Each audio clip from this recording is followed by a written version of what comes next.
Sharof Rashidov tumani hokimligi tomonidan ajratib berilgan 20 gektar maydonning 10 gektarida BNB Holding tashabbusi bilan BNB Agroklaster korxonasi tomonidan sovuqqa chidamli aysberg karami ko'chatlari ekish ishlari amalga oshirildi.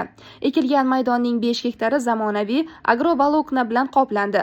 Agrovolokna ko'chatlarini sovuq va issiqdan muhofaza qiladi, begona hasharotlar hamda kasalliklardan saqlaydi. Shuningdek, o'simlikning ertaroq pishib yetilishini ta'minlab, hosildorlikning oshishiga xizmat qiladi. Hozirgi kunda eksport bo'lib aysberg karamlari ekildi. Bu orqasidan o'zi 50 dan ziyod mavsumiy ishchilar ish bilan ta'minlanib,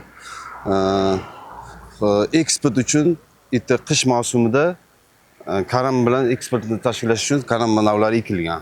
Yerdan samarali foydalanish maqsadida qish paytida mavsumda ham aysberg karam, ya'ni bu aysberg karami -10 gradusgacha chidamli bo'lib, qishda ham hosil olib ishlasa bo'ladi. O'z nomi bilan aysberg karam. Bu to'g'ri sinov tariqasida Jizzax viloyatida endi biz BNB Holding tashabbusi bilan biz o'z sinov tariqasida ekdik.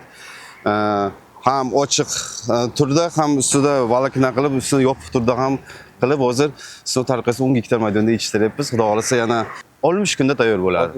60 kunda tayyor bo'ladi va sirazi o'zimizni qayta ishlanib eksportga yo'naltiriladi. Aysberg karami -10 gradusgacha bo'lgan sovuqqa chidamli bo'lib, yer maydonlarining bo'sh vaqtlarida qo'shimcha takroriy ekin sifatida ekiladi.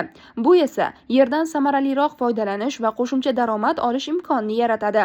Mazkur loyihada yetishtirilayotgan aysberg karami eksportbop mahsulot hisoblanib, 100% eksport qilishga mo'ljallangan. Ekinning o'rtacha hosildorligi gektariga 15-20 tonnani tashkil etadi.